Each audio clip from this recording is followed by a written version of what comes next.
Hello and welcome into another episode of Locked on Wolves. Today on the show, we are checking in on the Timberwolves defense, where some of their stranger metrics lie. It's been a couple weeks since we've done that. They're still one of the better defenses in the league, but there's some weird peripheral numbers that I want to take a look at. Also, where the Wolves stand in league-wide power rankings from around the NBA blogosphere, as well as a preview of Wolves Jazz on Wednesday night. It's all coming on the show. Welcome in. You are Locked on Wolves.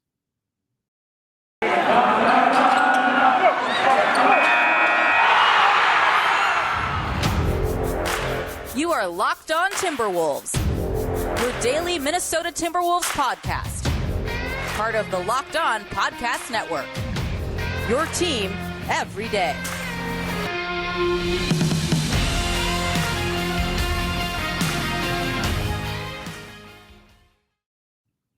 Hello and welcome to the Locked on Wolves podcast, part of the Locked on Podcast Network, your team every day. My name is Ben Beacon. I'm the host of Locked on Wolves. I'm also the editor of Dunking with Wolves, the Timberwolves site on the Fansided Network. Today's episode is brought to you by Truebill. Truebill is the new app that saves you money by helping you identify and stop paying for the subscriptions you don't want or need, and can even negotiate better deals on those you want to keep. Happy Wednesday, everybody. Happy Hump Day. And happy Timberwolves game day. The Wolves take on the Utah Jazz for the first time this season. Northwest Division rival Utah Jazz tonight at Target Center. We're going to preview that here at the end of the show today. I also want to get to checking in on the Timberwolves defense here at the top of the show, talking about how it's still effectively a top 10 defense despite some severe shortcomings, and then also look at where the Wolves stand in the power rankings league-wide.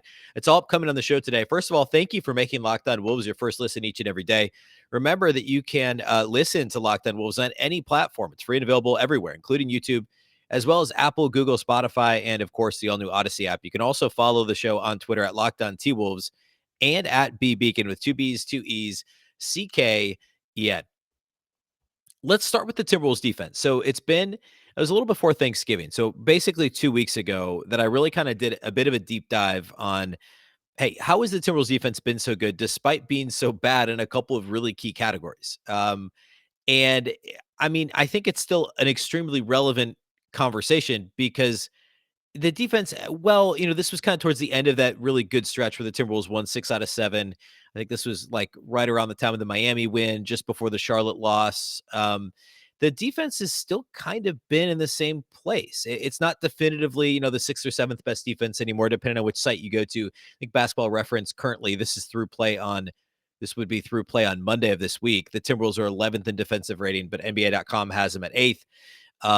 And so, depending on what metric you're looking at, they're kind of somewhere in that 8 to 12 range in terms of league defenses, or defenses around the league, I should say. And if you've got an average offense, which honestly the Wolves don't right now, it's a little below average, but if you have a top 12 defense and an average offense, you're a playoff team. I mean, there's no bones about it. You're a playoff team. So what are the Wolves still struggling with? I mean, they gave up, 120-ish, 124 or something on Monday night in the loss to the Atlanta Hawks. The Hawks set a franchise record for threes made in a game. And I came on the podcast on the postgame pod late Monday and said, hey, I don't think the Wolves defense was that bad. They just gave up a lot of threes. The Hawks made their open shots. I'm not going to walk that back because I actually think the Wolves competed defensively. They competed on the glass, etc. But it was actually a perfect example what I talked about 2 weeks ago. The Timberwolves have gotten lucky with opponents missing open threes for a good chunk of this year. Part of that is due to technique. And I've talked about the Wolves are actually much better at closing out this year. They've started Xing out on the perimeter, right, where they're actually covering for each other instead of simply trying to get out on their man and close out after helping in the paint. They're Xing out to try and expedite the process of getting on the perimeter to contest a potential open jumper to the quickest threat, right? The corner three is the quickest threat. So the guy who's up closer to the wing will go out and contest in the corner. The low man will step up to the wing and contest as the ball swings around the perimeter. And the Wolves have started doing that this year much better. They're generally closing out better, under control. But sometimes they don't close out as hard as they should. And Monday was a good example of that. They're now starting to get bit a little bit, at least on Monday they were, by a team making open three-point shots. One of the things that I flagged a couple of weeks ago as something that could easily regress is that the Wolves had the best three-point defense in the league by far in terms of opponent three-point shooting percentage. Yes, there's some technique to it, but there's a lot of noise. There's a lot of good luck.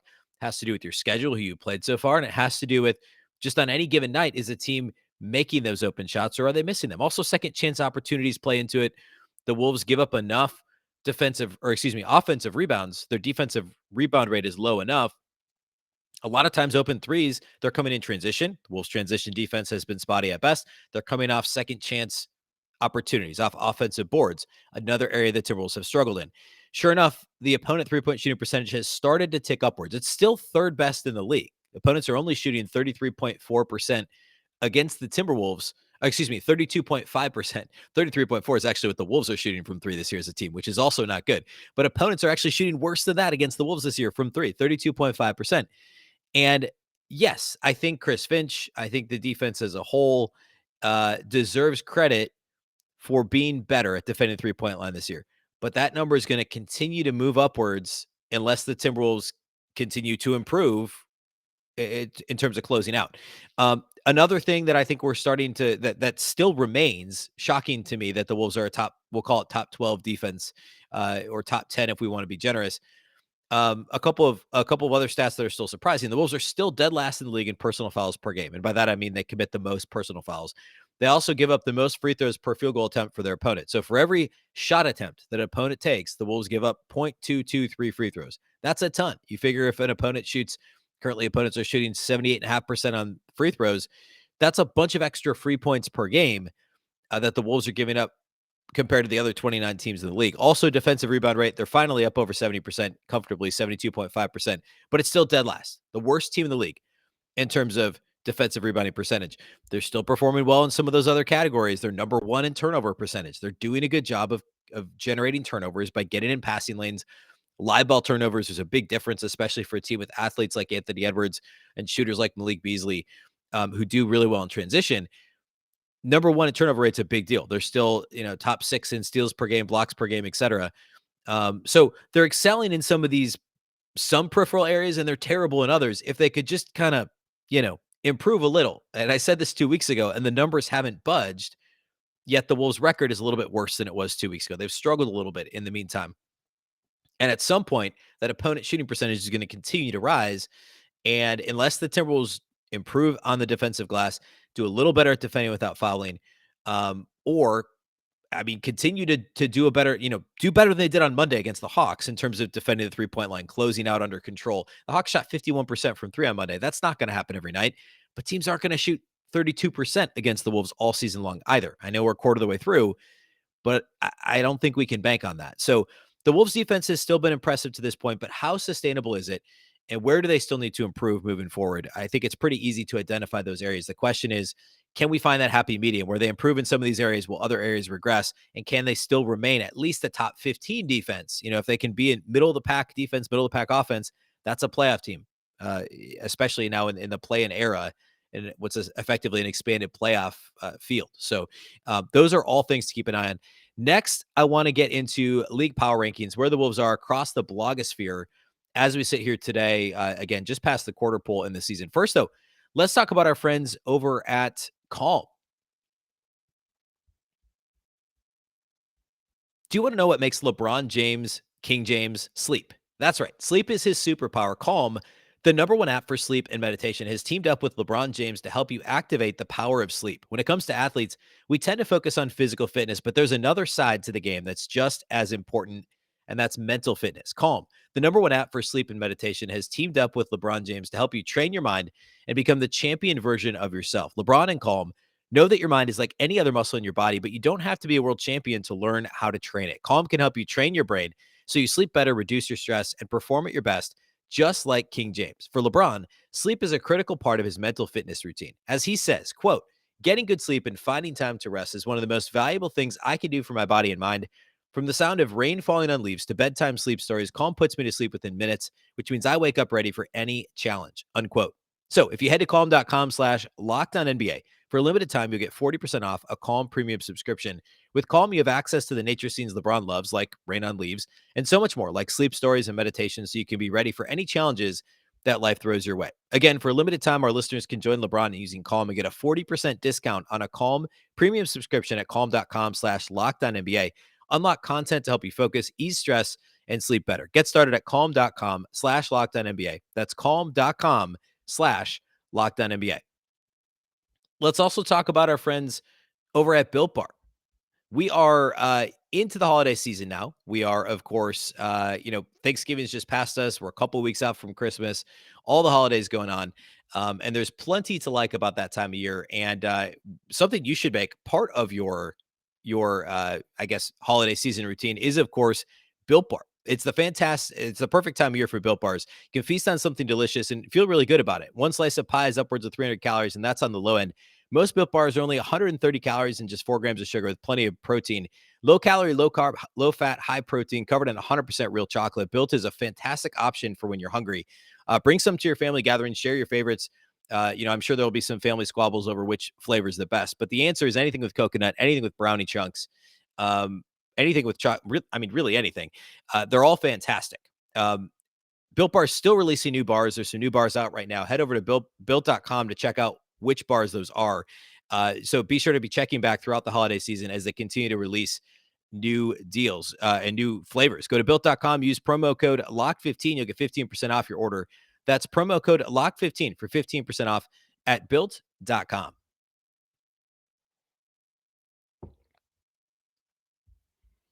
Okay. Let's go ahead and look at league-wide power rankings as we sit here today. Again, just this is basically like the week 7 to week 8 power rankings that are out there, and I pulled some of the more prominent ones. I want to focus in on a couple that do a really good job, but I just wanted to also get kind of the scope of where everybody thinks about the Wolves. Now, most of these were done before Monday's loss to the Hawks, so they were sitting at 11 and 12 coming into the week. Um, and they've lost, of course, 3 in a row. Some asterisks involved there. The Towns injury late in the Wizards game last Wednesday. The Wizards are also good. The Friday loss to Brooklyn. The Wolves were down at one possession with 30 seconds left with no Karl-Anthony Towns. Played really well. Monday, they had Towns back, but no D'Angelo Russell, no Patrick Beverley still. And they kind of stumbled in a game that was, we talked about this quite a bit already. The Hawks were lights out from 3, but you would have liked to see them play better even without D'Angelo Russell. So now they're 11 and 13. The worst ranking of all the ones I looked at, The Athletic, I looked at NBA.com, ESPN, CBS Sports, Sports Illustrated, Bleacher Report, all the big sites. And The Athletic's Zach Harper had the Timberwolves at number 21. He had them at 18 a week ago. So after losing, this was only after the 2 losses. I think this was after the Pacers win, the Washington loss, and then the Brooklyn loss. He dropped them 3 spots to number 21. Talks about Patrick Beverley's importance to the team. Obviously, that's Pat Bev's questionable for Wednesday's game against the Jazz. He was questionable Monday, so he would. It's fair to assume he'll be back here pretty quick. The second worst ranking, ESPN had the Timberwolves at 19, which feels about right. And John Schumann of NBA.com, who I've said this, I think every week when we talk about this, he's my favorite power ranker. I think he does a great job. He does a good job at pulling in multiple numbers and actually having reasoning. I learned something as somebody who covers the Timberwolves and follows them every single day, watches every minute of every game. John Schumann still puts stuff out there that I'm like, I didn't realize that. And basically for every team in his power rankings on a weekly basis, he does that. He's got Minnesota at number 18, talks about their issues in crunch time, which again, if you've watched every game, I mean, it's not surprising. The eye test would tell you that they've had bad fourth quarters basically throughout the season. Their crunch time offense does not have a flow. As ugly as the offense was from like games 3 to like 15 this year, 3 to 14, somewhere in that range, that's basically what the fourth quarter offense still looks like for Minnesota. And so John Schumann says at NBA.com, he says, in the 2 losses against Washington and Brooklyn, the Timberwolves were close in the fourth, but scored just 39 points on 46 fourth quarter possessions. So well under a point per possession. That's not good. Anything under 1 point per possession is not good at all. And then he's got here, the Wolves are the only team league-wide, only team in the entire league out of 30 teams that has scored less than a point per possession in the fourth quarter this season. So for the entire season, Minnesota is below 1 point per possession in the fourth quarter. The entire quarter, not just crunch time, the fourth quarter. That's really, really bad. And I mean, that could speak to rotations. I think that requires a little bit more digging. If it's strictly rotations, if it's obviously every team's dealt with injuries and illness at this point in the season. But what is it? What is not clicking with the Timberwolves fourth quarter offense? He also points out that when Towns has been off the floor. So Towns has the second best effective field goal percentage in the entire league among players who shoot the ball at least 12 times per game. And Nikola Jokic is number 1. Towns is number 2. But with Towns off the floor, the Timberwolves have scored less than a point per possession in 365 total minutes. So no Towns, no offense. Fourth quarter, no offense. And then he goes on to talk about how difficult the schedule gets, which is well documented. The Timberwolves have, by the way, if you missed this the other day when I talked about it on the show, there's one game the entire month of December against a team that is currently below 500, and that is against Nikola Jokic and the Denver Nuggets, who won't be under 500 when the season's over. I mean, it's the reigning MVP. The Timberwolves will not, or excuse me, the Nuggets won't be below 500 when the season's over. That's the easiest game this month for the Timberwolves. So things are only going to get more difficult. Other power rankings were a little bit more optimistic and again, done before the loss to the Hawks on Monday. But let's see. CS has the Wolves all the way up at 14. Sports Illustrated has the Wolves at, or excuse me, Bleacher Report has the Wolves at 13. And Sports Illustrated also has them at 14. So you've got a couple of 14s, a 13, an 18, a 19, and a 21. So anywhere from 13 to 21 among the prominent power rankings, that's certainly there's somewhere in there. I tend to be a little bit on the lower end right now with how they've looked the last couple of games. Probably the 16 to 18 range feels about right. I mean, the 13 ranking at Bleacher Report, Andy Bailey has them ahead of Memphis, the Lakers, the Mavericks, the Clippers, the Cavs. I have a tough time putting the Timberwolves ahead of all those teams. I mean, you could certainly make the argument they've still got a better record than a couple of those teams, but I just think it's tough to put them ahead of, especially like a team like Memphis. I get they beat Memphis by a lot, but still. Anyway, this is that time of year. It's really like there's so many teams bunched up in the middle of both conferences, but especially in the West with the way things have shaken out so far, that it's tough to quibble too much at the power rankings. But we'll keep an eye on it here on a weekly basis. And again, check out NBA.com for some really good insight from John Schumann. I think for each team, he does a really good job of breaking down where they each sit, as of right now. Okay, I want to close the show today by previewing Wolves Jazz, that matchup, which the Wolves did very well last season against Utah. They actually won all three matchups against the Jazz. So I want to kind of look back briefly at that and then also just look at the Jazz profile overall as a team and what to expect in the game on Wednesday night at Target Center. Before we do that, though, let's talk about our friends over at betonline.ag. BetOnline has you covered all season. More props, odds, and lines than ever before as football season continues their march to the playoffs. Obviously, almost a third of the way through the basketball season now. BetOnline remains your number one spot for all the sports action this season. Head to the new updated desktop or mobile website to sign up today. Receive your 50% welcome bonus on your first deposit. Just use the promo code LOCKEDON to receive that bonus from basketball to football, NHL to boxing, and UFC. Right on down to your favorite Vegas casino games. Don't wait to take advantage of all the amazing offers available for the 2021 season. BetOnline is the fastest and easiest way to bet all your favorite sports. BetOnline, where the game starts. Again, promo code LOCKEDON to get that 50% welcome bonus at betonline.ag.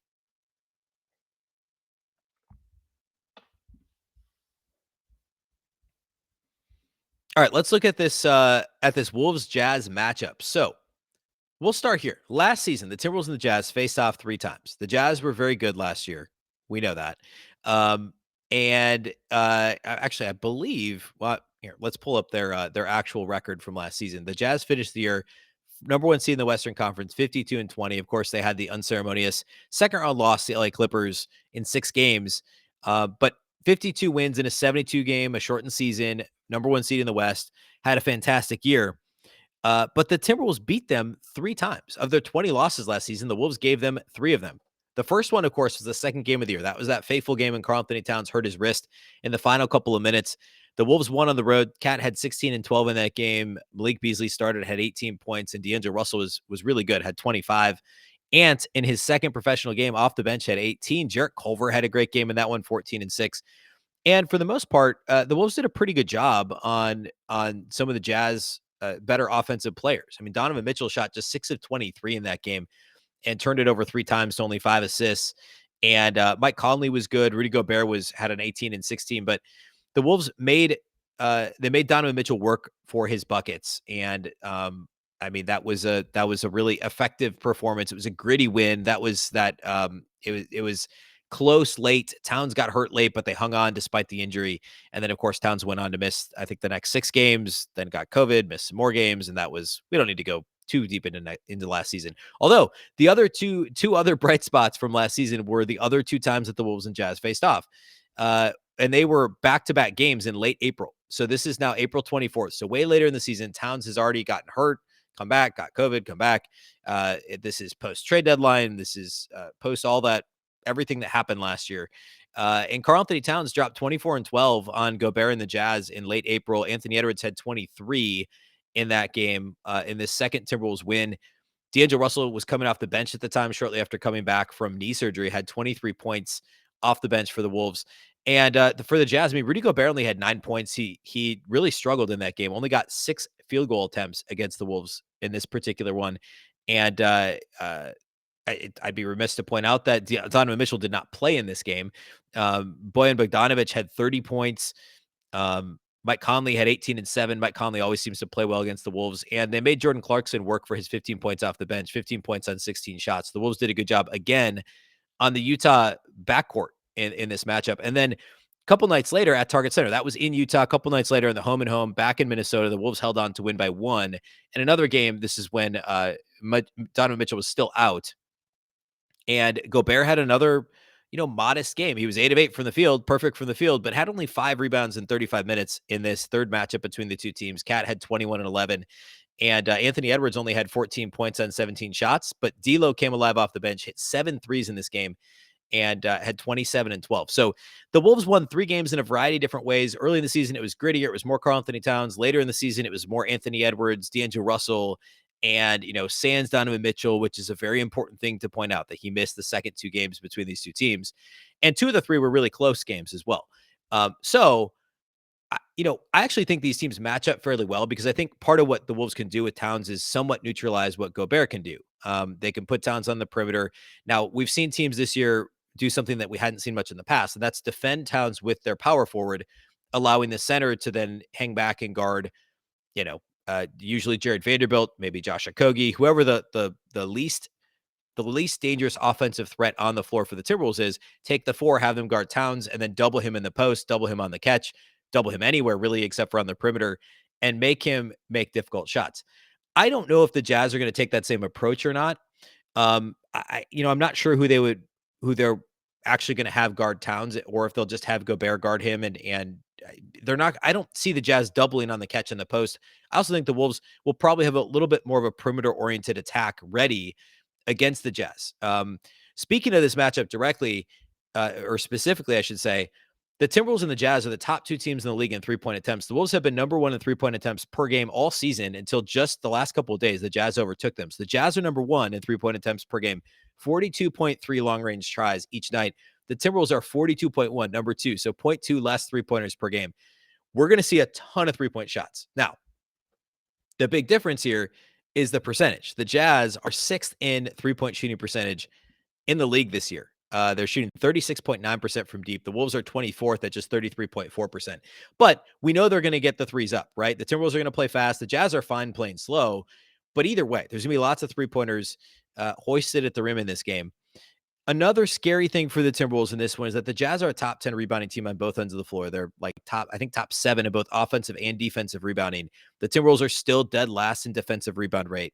And so if the Jazz decide to really clean up on the offensive glass, if they crash the glass at all, if Rudy Gobert does his thing, the Wolves could be at a severe disadvantage. Now, I said the same thing coming into the Atlanta game on Monday, and the Timberwolves were a +1 on the glass. They obviously still lost, but that wasn't why they lost. Defending without fouling, the Jazz do a really good job at drawing fouls. They're 3rd in the league in free throw rate. Offensively, the Jazz are. The Timberwolves are number 1, or I should say number 30 in allowing free throws defensively. So that's another area where the Jazz have a strength where the Wolves have a weakness. The Jazz have your prototypical, modern offense, or I guess what we saw a lot of, 6-8 years ago from the Houston Rockets. They're number 1 in 3-point rate, number 3 in free throw rate. They're dead last in 2-point attempts per game. So they're shooting threes. They're getting to the free throw line. They're shooting at the rim. Gobert obviously does his damage around the rim exclusively. So it's a team that actually, based on the 3-0, the Wolves going 3-0 against the Jazz last year, you'd say, and I said coming into the year, I actually think the Towns Gobert thing, the Wolves have an edge there.